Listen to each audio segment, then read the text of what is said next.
So some of the things that you can do on a daily basis to begin to put this principle into practice are, I think, one of the most important things. The very first one, I have a sign on my refrigerator that I look at every day, and so do all of my children, and it says, I love what I do, and I do what I love. And this is a very important principle to have in your life. If you're doing something and you don't love it, then change your attitude toward it, or B, change what you're doing. But as long as you have the option of using love in your life, then you want to do what you love and love what you do. So practice saying that over and over again. And when you find yourself about to complain and find fault with something, remind yourself, I'm doing what I love and I'm loving what I do. And I always have the choice to love it. Even if it's something that I would rather not be doing at the moment, you can still do it with a sense of love. And then the second thing I would recommend in honoring your worthiness to receive is to make every effort to remove the habits that you have of pessimism and negativity and judgment and complaining and gossip and cynicism and resentment and fault-finding. All of these kinds of ways that we have in our inner dialogues and our outer dialogues. You get these words out of your vocabulary and you replace them with words of optimism and love and acceptance and kindness and peace as your way of communicating, as your way of processing your world and all the people that are in it. It's just a habit. Most of these things about complaining about the weather or complaining about the way your Aunt Tilly does her hair or not liking the way the dog comes in the morning or whatever it is, all of these things are just habits that you've cultivated, and they keep you from feeling worthy of receiving all that you would like to have manifesting. Love is the energy that will bring that to you, and if you don't experience and use this love in your own communications, then it will be blocked from your life. I'd also, of course, always give yourself quiet time each day to erase any feelings that you have of unworthiness. One of the cliches of our culture today is that God doesn't make any garbage. God doesn't make any mistakes. And you are not a mistake. You are absolutely as holy and divine as everyone and everything else on this planet now, or that has ever been here or ever will be. That divine energy and force is within you. It can't be taken away from you. And just take a moment or two every time that you start putting yourself down or finding fault with something about yourself to remind yourself that you are a divine creation. You are a piece of God. And when you put yourself down, you're literally putting God down. And that's something you want to avoid doing. I would recommend also each day that you read spiritual literature or poetry. You'll see a lot of poetry and a lot of references to spiritual literature throughout this program and all of the programs that I've produced for Nightingale Conant and in all of my books, because it's something that I work at every day. I can't go into a bookstore without coming home with some new piece of poetry or new essays that someone might have written, and I just set them in key places in my house, and I read them, and I encourage other people to read them, and I take passages out of them. It's almost like doing my spiritual homework, and I do it each and every day of my life. Also, I would allow yourself to be surrounded by things of beauty as much as possible. One of the things that we have in our home is fresh flowers every day. They're always there, and when they have a tendency to dry out, then we replace them with new flowers. And nice photographs, and putting on our walls pictures of the children and good times and wonderful memories, so that we can look at these things of beauty, including pictures of yourself. And I would also practice kindness toward yourself as frequently as possible. The more that you can remember that you are worthy of that kindness, and give yourself a chance to just do something extra nice for yourself. You know, get that expensive thing on the menu, or buy yourself that little bottle of perfume, or give yourself the option of having a glass of wine on an airplane, or sitting in first class, or whatever it is that might be something that you would enjoy. The final thing that I would do in assessing my worthiness is to begin to process the universe as a friendly place rather than an unfriendly place. I mean, this is the only place that you have. This air that you're breathing is very friendly. This fire that keeps you warm, this sun that keeps you warm, it's very friendly. And so is the grass that you walk upon, and so is the snow that falls down, and so is the rain. Everything about the universe is supportive of you. So see it as a friendly place, rather than a place that is conspiring against you. What follows are 4 ways of thinking that can prevent you from reaching for and connecting to the universal creative spirit of intention. First, thinking about what's missing in your life. To match up with intention, you first have to catch yourself in the moment that you're thinking about what's missing, and then shift to intention. Not what I find missing in my life, but to what I absolutely intend to manifest and attract into my life, with no doubts, no waffling, and no explaining. Here are some suggestions I'm going to offer you to help you to break the habit of focusing your thoughts on what's missing. Play a version of the match game and match up with the all-creating force. Here's a no match. I don't have enough money. Here's a match. I intend to attract unlimited abundance into my life. Here's a no match.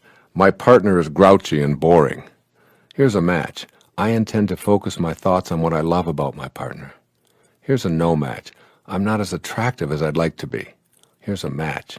I'm perfect in the eyes of God, a divine manifestation of the process of creation.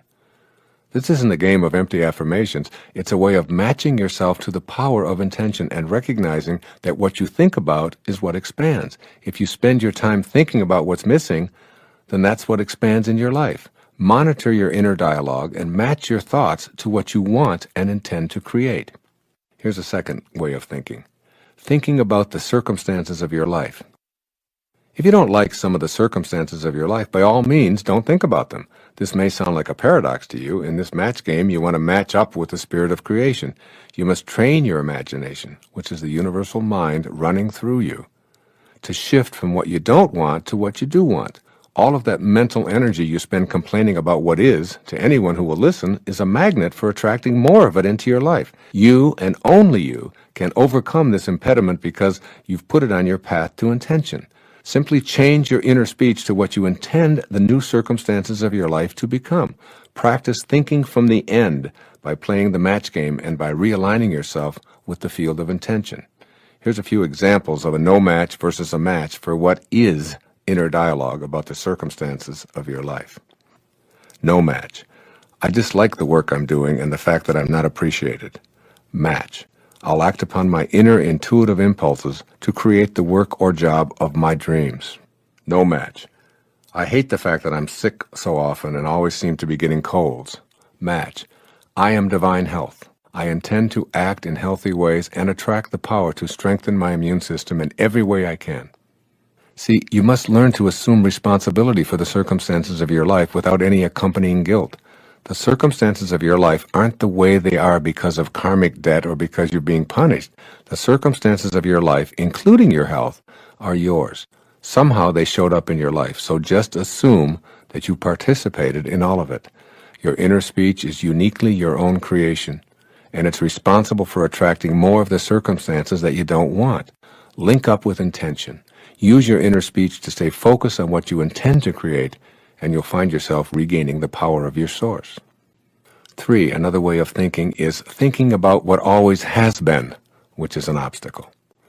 When your inner speech focuses on the way things have always been, you act upon your thoughts of what's always been, and the universal all-creating force continues to deliver what always has been. Why? Because your imagination is a part of that which imagined you into existence. It's the force of creation, and you're using it to work against you with your inner speech. Imagine the absolute spirit thinking like this: I can't create life anymore because things haven't worked for me in the past. There have been so many mistakes in the past, and I can't stop thinking about them. How much creating do you think would occur if spirit imagined in this way? How can you possibly connect to the power of intention if your thoughts, which are responsible for your intending, focus on all that's gone before you, which you abhor? The answer is obvious, and so is the solution. Make a shift and catch yourself when you're focusing on what always has been, and move your inner speech to what you intend to manifest. You'll get points in this match game by being on the same team as the absolute spirit. Here's a no match. We've always fought in this relationship. Here's a match. I'll work at being peaceful and not allowing anyone to bring me down. Here's a no match. My children have never shown me any respect. Here's a match. I intend to teach my children to respect all of life, and I'll treat them in the same way. The match items reflect a rapport with the originating spirit. The no-match statements represent interference that you've constructed to keep you from matching up with intention. Any thought that takes you backward is an impediment to manifesting desires. The highest functioning people understand that if you don't have a story, you don't have to live up to it. So get rid of any parts of your story that keep you focused on what always has been. And finally, a fourth way of thinking that's an obstacle to connecting to intention is this: thinking about what they want for you. There's probably a long list of people, most of them relatives, who have strong ideas about what you should be doing, how you should be thinking and worshiping, where you should be living, how you should be scheduling your life, and how much of your time you should be spending with them, especially on special occasions and holidays.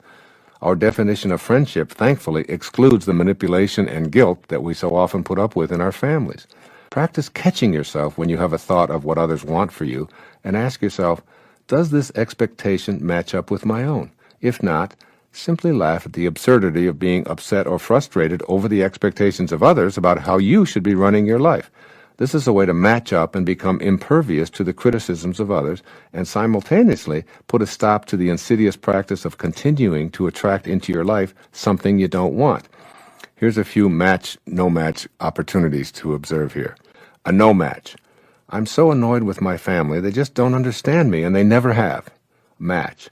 I love my family. They don't see things my way, but I don't expect them to. Here's a no match. I make myself sick trying to please everyone. Here's a match. I'm on purpose and doing what I signed up to do in this lifetime. Here's a no match. I feel so unappreciated by those I serve that it sometimes makes me cry. Here's a match. I do what I do because it's my purpose, and my destiny is to do so. My sister-in-law, Marilyn, was driving on the Lodge Freeway in Detroit with her husband, my brother, and their 3 children in the back seat. Now, she is a hardcore, linear, left-brain skeptic. I mean, you had to show me.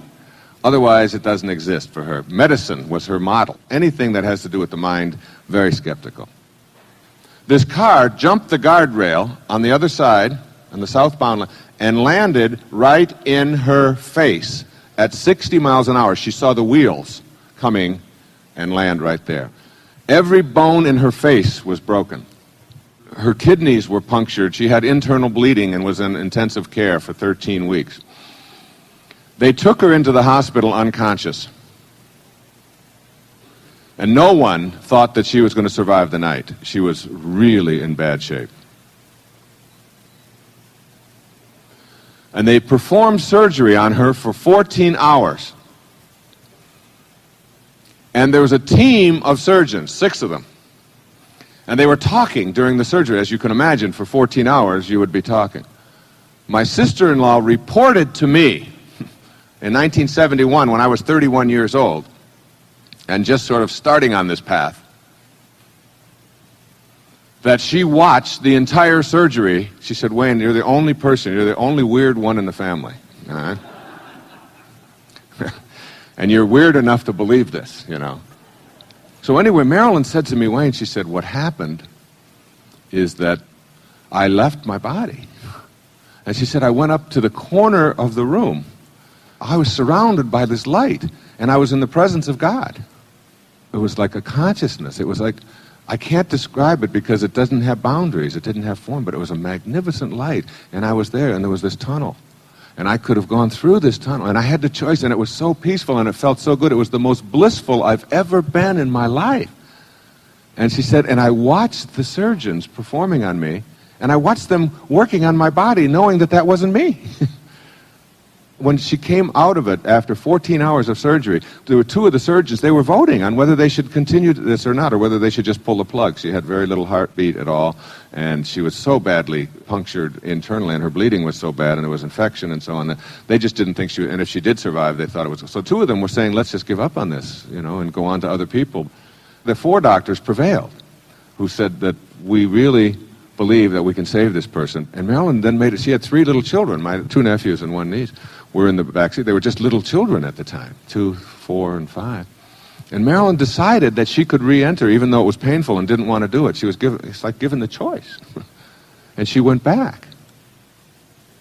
And when she came out of it, she told the surgeons which ones had said, let's give up on it, and which ones had said, let's stay with it. And she had gave them word for word what they had said in this event.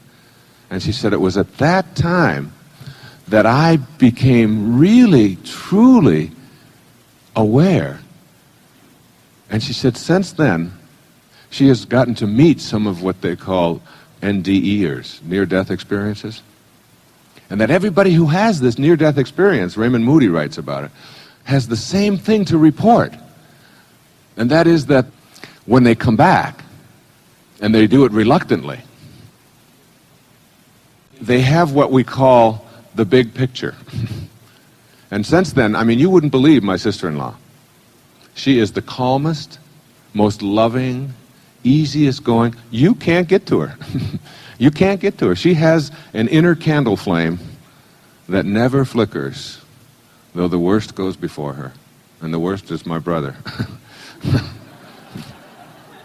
And he goes before her all the time.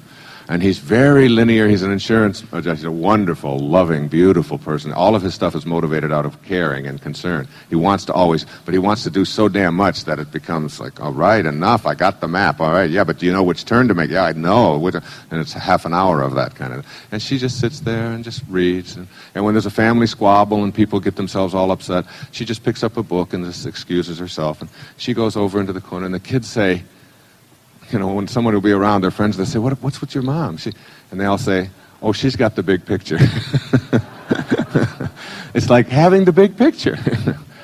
And these people, all of them report when they come back from that, they have this like near-death experience.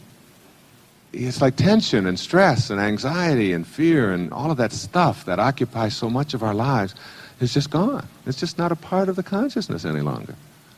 My suggestion is that we don't have to have that kind of traumatic event happen to our form to understand the universal principles and to surrender to them and to make them work every day in our life. That we don't have to go there. That we can unmuddle all of this metaphysical psychobabble, jargons kind of stuff and begin to live the spiritual life and have the understanding that we are truly spiritual beings having a human experience, and that the quality of that human experience is only available to us through our thoughts, through our mind, through our divine connection. And that whatever your religious belief, whatever label you place on yourself,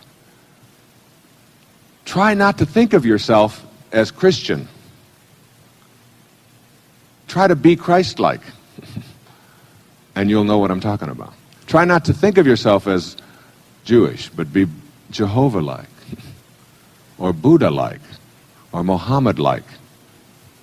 These were not people who were asking anyone to deify idols and wooden deities and an orthodoxy. But instead we're talking about kindness and love and forgiveness and gentleness and spirit, and that we're all connected, and you begin to live that way. And it's really quite an easy thing to do.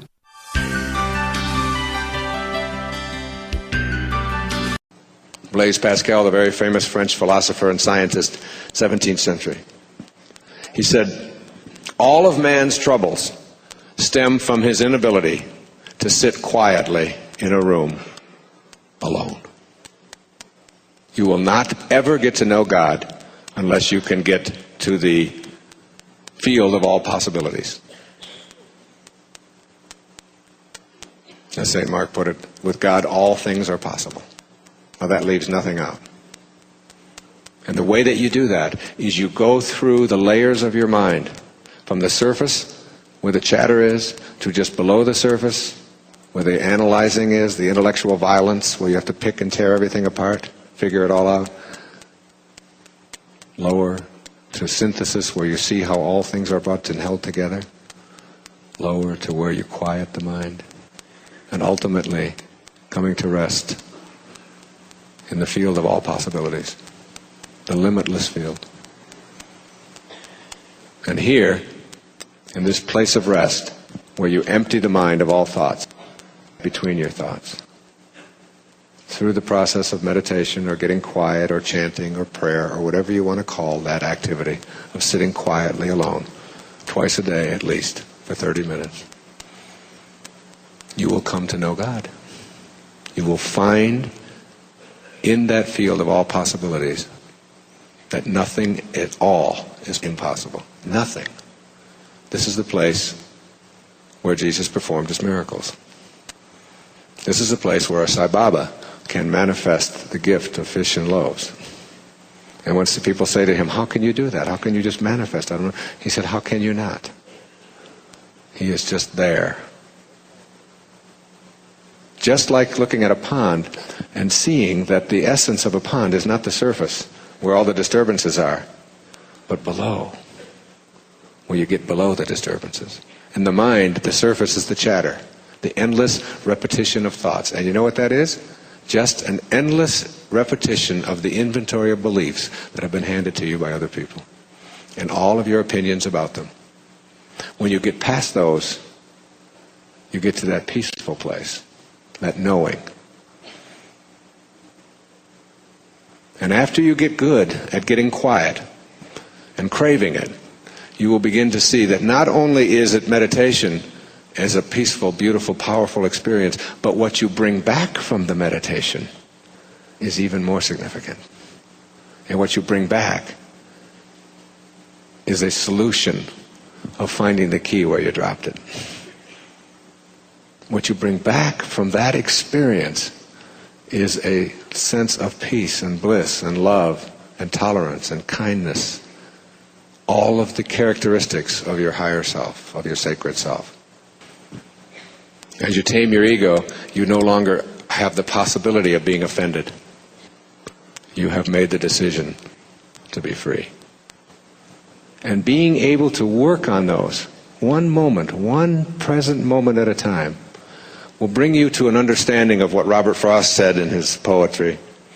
He said, we all sit around in a ring and suppose, while the secret sits in the center and knows.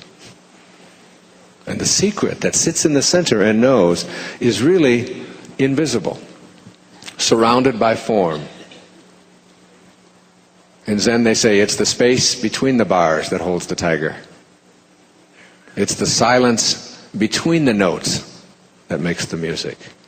It's not the note, it's the silence between. What allows a vase to be a vase is not the form, it's not the material, it's the space inside. If you hit and break it, the vase, all the material is still there, no vase. You have to have the space surrounded by form. That's who you are, space. Inner, divine, empty, quiet, formless, eternal space, surrounded by a garage where you park your soul. In Sailing to Byzantium, William Butler Yeats put it this way. He said, an aged man is but a paltry thing, a tattered coat upon a stick, unless soul clap its hands and sing, and louder sing, for every tatter in its mortal dress. Without that soul, without that divine, silent, empty, invisible, formless, eternal space within us, we're just tattered coats on a stick. Go within. Banish the doubt. Witness it. Get rid of all the labels. And know that you are here for one purpose and one purpose only. To find and serve God. And when you do, you will understand what the Quakers would say at every single Sunday morning service.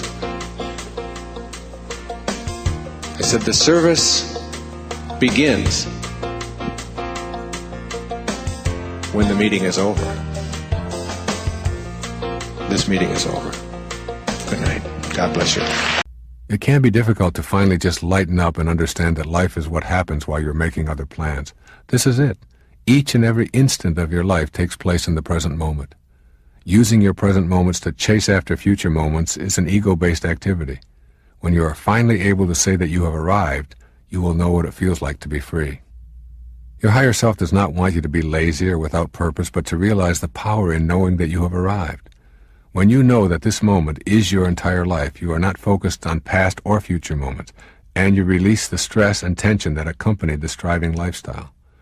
With that release, you become more productive and peaceful than you were when you looked behind or ahead of yourself and did not allow your mind to rest in the still center of the present moment. Being fully in the now means that you will experience heaven on earth because you are completely absorbed in the soul of the holy instant. To experience the bliss of knowing that you are here now in this moment, and that is all there needs to be, all there ever was, and all you will ever know, you must learn to trust your higher self and let go of those ingrained teachings from all the egos that have influenced your life up until now. You will begin to realize that you are not on trial in the now here. You will soon realize that your mission is to serve and extend the love that is your basic essence, period. You don't have to do more, even though you may choose to do a great deal. Your overriding objective is to stay focused on sending and receiving agape, the love of God. If you incorporate the following ideas into the practice of your daily mission, you will succeed in your objective. Nothingness. Nothingness has a very positive value in your life. It is out of nothing that all is created. Space is considered to be nothing, no particles, no form, so we describe it as nothing. To fear this empty space, or to deny its value as a part of us, means doubting our own existence. We came from nothingness, the nowhere I've described throughout this tape, to this world of form, the now here. Surrender. To understand the concept of surrendering, you will not be able to rely on your ego. Ego never wants you to even consider surrendering. It would much rather you hang on to the belief that you must strive and cling to the familiar way. The notion of being attached to what happened to you in the past can be very deeply ingrained in you by your false self. You must learn to recognize ego's attachment to the past when it uses this to keep you stuck in striving. Surrender the belief that your past is what is driving your present. Surrendering also means learning to recognize the signals from your higher self that something within you needs to be witnessed. This means surrendering to whatever is in the present moments of your life.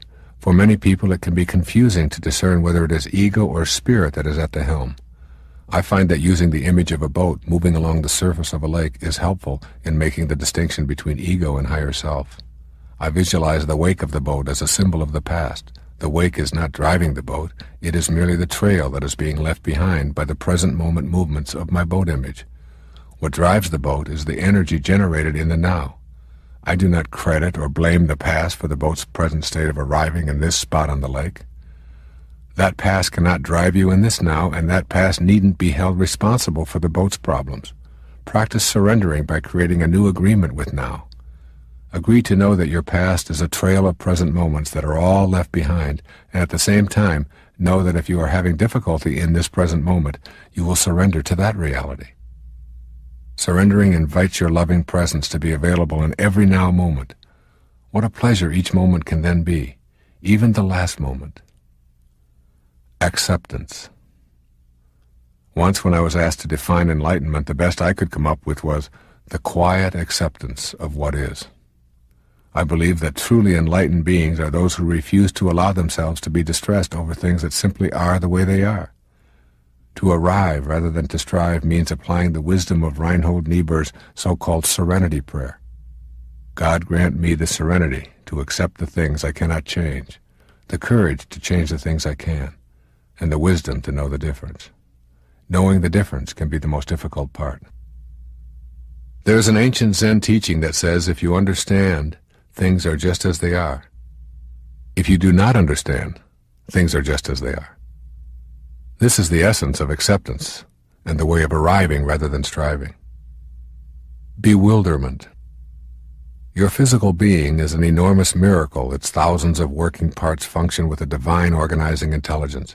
Consider your blood circulation, air inhalation, and oxygenation, your eyes, muscles, and bones, all responding to a brain and nervous system that is beyond comprehension.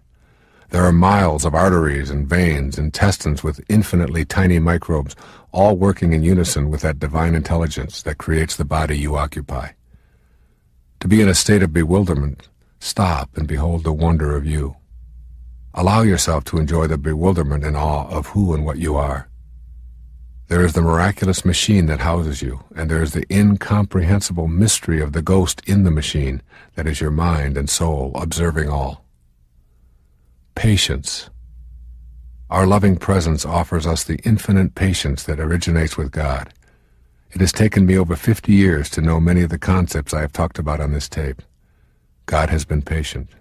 I have done things in my life that today make me shudder in contempt, yet God somehow stuck it out with me, patiently seeing the potential for something grander. I have stolen and shoplifted in my earlier days, lied all too frequently, been promiscuous and unfaithful, used substances, and through all this and much, much more, God showed me her infinite patience. The stories of the lives of St. Paul and St. Francis of Assisi describe the same kind of patience. This infinite patience is available to you at all moments. Regardless of where you have been, how you have lived, or how much you have relied upon your false self, God's infinite patience is ever present. One of the great teachers in my life was Paramahansa Yogananda, a man who came out of India to teach the ways of the higher self to the people of the West. I've read many of his speeches and have found great comfort in his writings as well as reading about his life. I offer you one of my favorite sayings to ponder as you move toward an awareness of arriving rather than striving. Seek spiritual riches within, he reminds us. What you are is much greater than anyone or anything else you have ever yearned for. That is the voice of your higher self reminding you to quietly accept yourself and turn off the yearning. You are never going to get it all.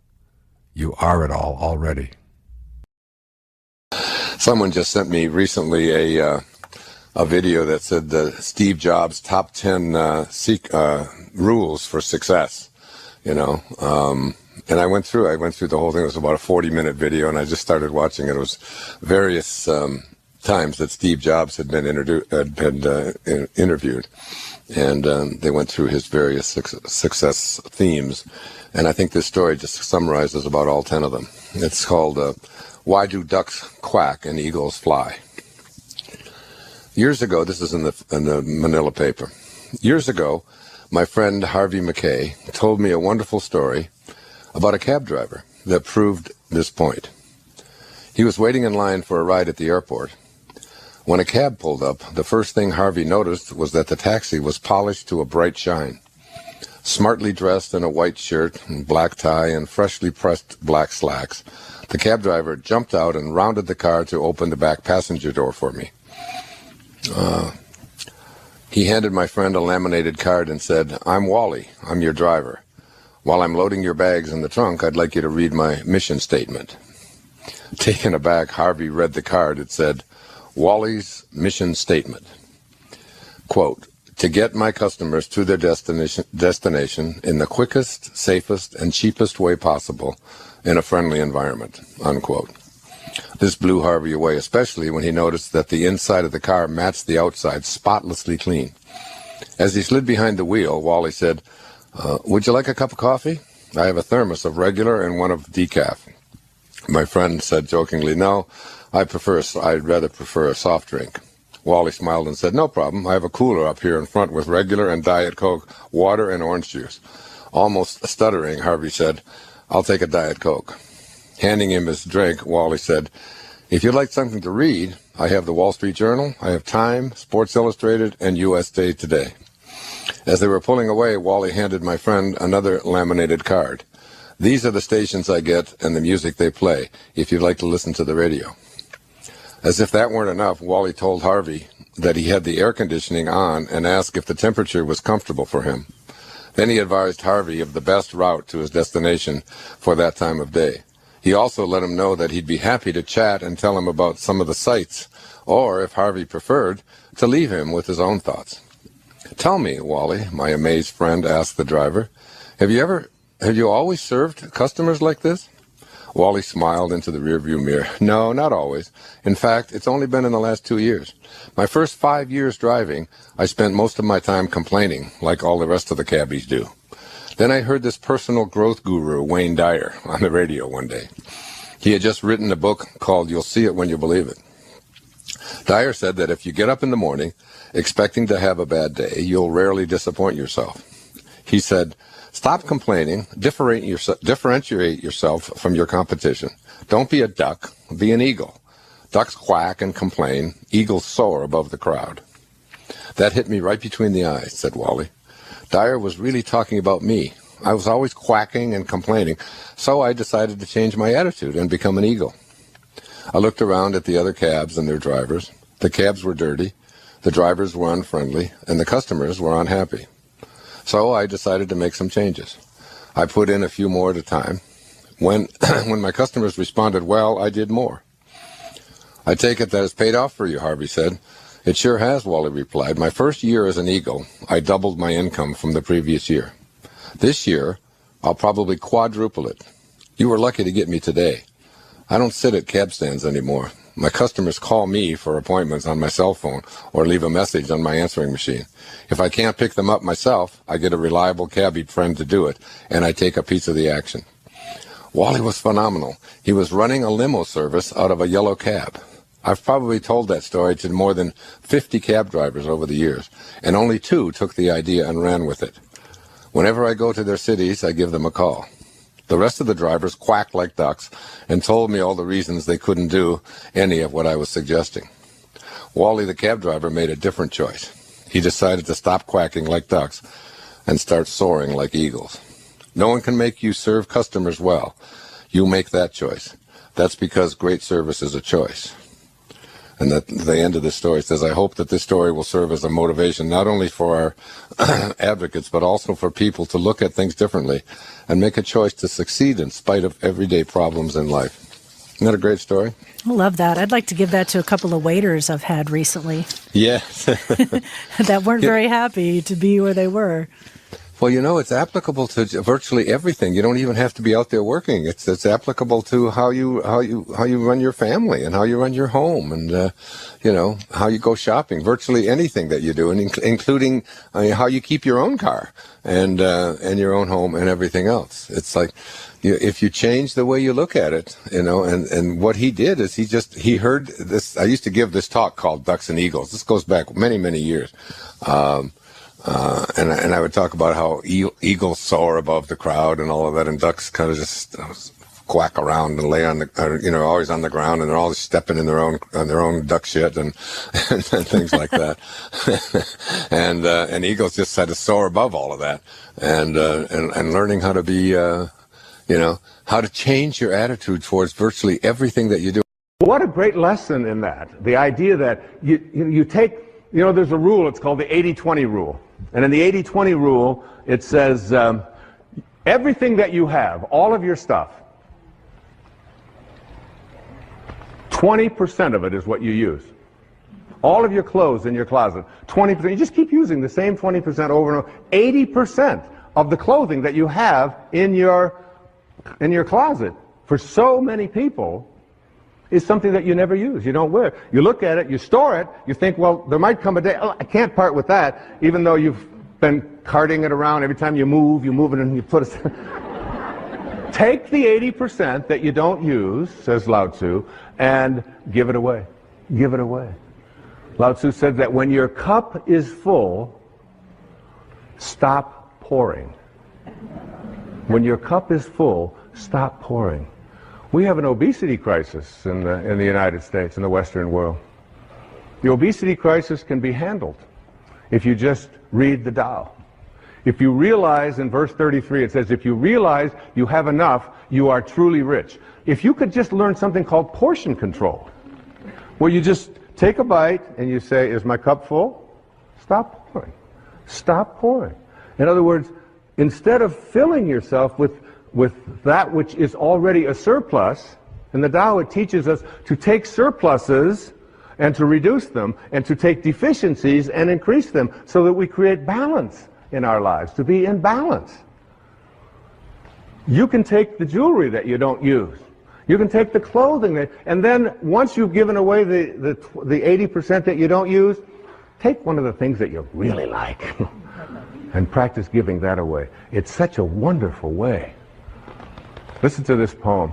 It was written by a great Persian poet named Hafiz. It says, even after all this time, the sun never says to the earth, you owe me. Just look what happens with a love like that. It lights up the whole sky. It lights up the whole sky. There's no owing. There's no owing. You don't have to be, you can practice living a state of contentment. This was so powerful for me. You just can't imagine how good it felt for one entire year to walk through every day and say, I'm content. I'm content. I start out every morning of my life. The first words, Hafiz says, that if there's only one prayer that you say every day, make it thank you. Just say thank you. That's how I start. Wake up, thank you, God. Thank you. Thank you, Source. Thank you, Tao. Whatever you want to call. The opening line of the Tao says, the Tao that can be named is not the Tao. As soon as you put a name on it, it dissolves. There's no name for it. It's just endlessly, invisibly, constantly in a state of creating out of a state of love. I asked if I could have water on the stage. They did it. They figured it out. There's Now, I'm going to try to get some of this water, okay? So you get down here and you just, I'm going to just scoop this up. And okay, now tighter you hold it, the less chance you have of doing anything with it, isn't it? How can I experience water? The way to experience water is to just get soft. Just get unbending. And there it is. That's what water is. The minute I grasp it, the minute I try, and Lao Tzu is saying the same thing is true in everything in your life. The more you grasp, the more you try to hold on to it, the more you try to be rigid with it, the less control you have of it. The softer you are, the less rigid you are, the more flexible you are as a person, the more you can accomplish. In reading the Seth material, Jane Roberts said that we are awake at the wrong time and asleep at the wrong time.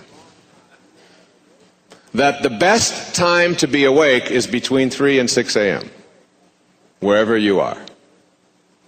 And that, she said, virtually every single one of you, and I'd like to put you to this test, every one of you will receive a wake-up call from God between 3 and 6 a.m.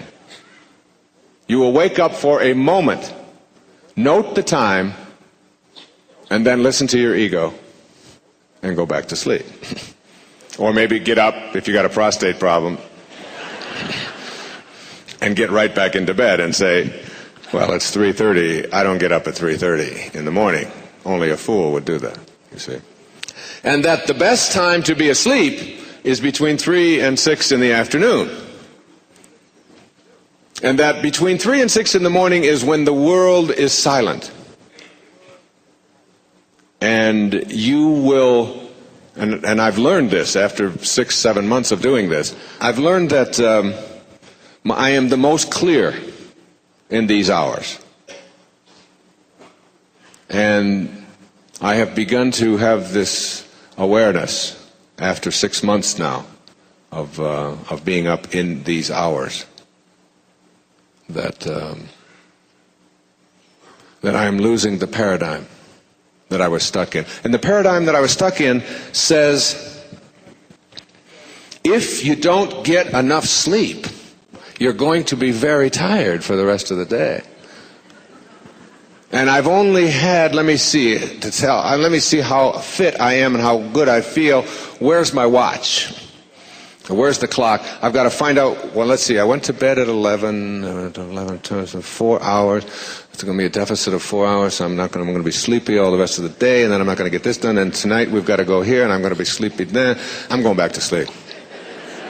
Now, there was an ancient Sufi poet, his name was Rumi, and Rumi had, in one of his poems, he said, do not go back to sleep, do not go back to sleep, do not go back to sleep. So what I have done, and what my teacher said to me, he said, you will find this difficult at first, because your ego will be telling you all the reasons why this is absurd. So what you do is you wake up and you put your feet on the floor. And then if you want to go back to sleep, sleep with your feet on the floor. Which I have done on a few occasions. But not for very long. And the ironic thing about all of this is that I now, when I go to sleep, it doesn't make any difference what time it is. I can't wait for 3 or 4 o'clock in the morning to arrive and to get out there and be, no matter what the temperature is or what city I'm in or where I am, I can't wait for that. And I have eradicated fear from my consciousness. It's just like knowing that I'm protected and that I'm fine and that it's going to be all right. And so I would just like throw that out to you. There are probably people in the room here who get up in those hours, not to go to work, but often to meditate or to write or to do their music or to create whatever it is that you're creating or to think through whatever. This is a very, very spiritual time of the day. It is the most spiritual time of the day. It is the time when you have more silence, and as Melville said, silence is God's one and only voice. And you will begin to make a direct sort of communication with the higher part of yourself if you can remove so many of the distractions.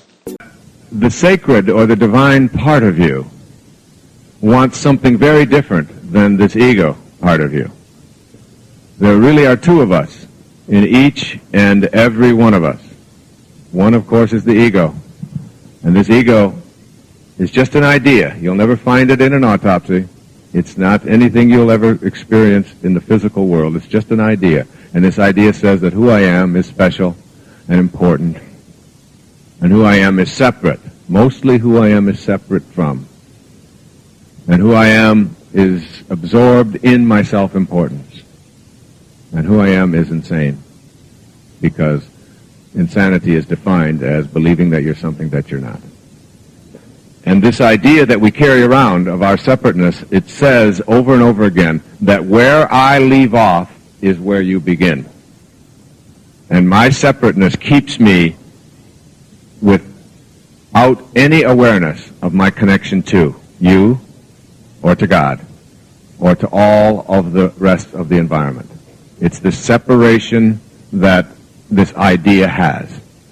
And it is what keeps you in a state of turmoil in your life. It's not bad, it's not evil, it's not wrong. It's just the idea that somehow the tribe has taught you, and you have taken on this idea that somehow you and the rest of us and God are separate identities. And then there's another part of you. And this is the sacred part of you. And this sacred part of you, what I call the sacred self, what some call the higher self, only wants one thing. It only wants you to be at peace. It doesn't care if you're right or if you're wrong, if you're good or you're bad, if you get a lot or you get little, how much you have, who you're better than, who you defeat, how old you are, how young you are, what color you are, what sex you are. It is not interested in any of that. That's all the work of the ego, the idea of your separateness and your individualism. This part of you, this sacred higher part of you, only wants you to be at peace. My teacher said very clearly, directly to me, very clearly, Nisargadatta Maharaj, 15 years ago, very clear. Enlightenment is being immersed in and surrounded by peace in your life. Enlightened people, the people that you meet that are truly at that enlightened state, are people who are able to express peace, immersed in it, send it out, receive it back, at all moments in their life. And when someone asks, they've asked me, well, what's the difference between these highly enlightened people and the rest of us? Is it that they have unconditional love and we don't? I say, no, that's not the difference. We have unconditional love. They have unconditional love. We have that. The difference is that they don't have anything else. That's all they have. So that if you're on a cross being crucified and someone throws a spear into you, out of you comes what's inside. All I have inside is forgiveness, is love. That's all I have. In A Course in Miracles, there's this wonderful affirmation. If you don't get anything else today, get this one down. All right? It says, in this moment, it says, I can choose peace instead of this. I can choose peace instead of this. What a great reminder. You're just ready to explode, and you stop yourself and say, I can choose peace instead of this. So there are essentially two paradigms that I need to talk about. I've talked about before at some of the seminars I've done here. I've written about in Your Sacred Self. But in order to be able to understand manifesting, to be able to manifest, you are really understanding this idea that the person in your life who is able to push the buttons that sends you into a frenzy Somebody else could push the same button and you react with love. But that person pushes that button, and off you go. And your ego instantly enters into it, and you need to make them wrong. This could be your spouse, this can be an ex-spouse, this can be a lover, this can be one of your children, this can be a mother-in-law, this can be anybody. It can even be a stranger. And they push that button, and you go into a frenzy.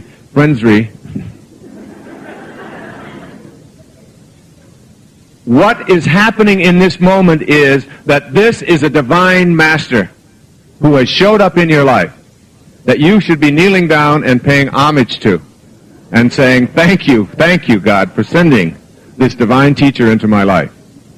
I know your ego is really having a tough time with that.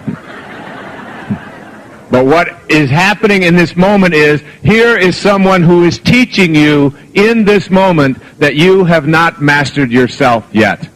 That's what they teach you in this moment. And that is your soulmate.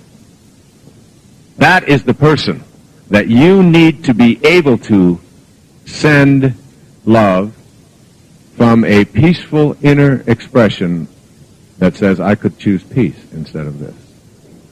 And when you are in the relationship with that person, and they push the button, and you are able to be at peace, truly at peace, not acting. Now these great spiritual teachers come disguised as manipulative, cunning SOBs very often. And there's only a few of them in the whole planet.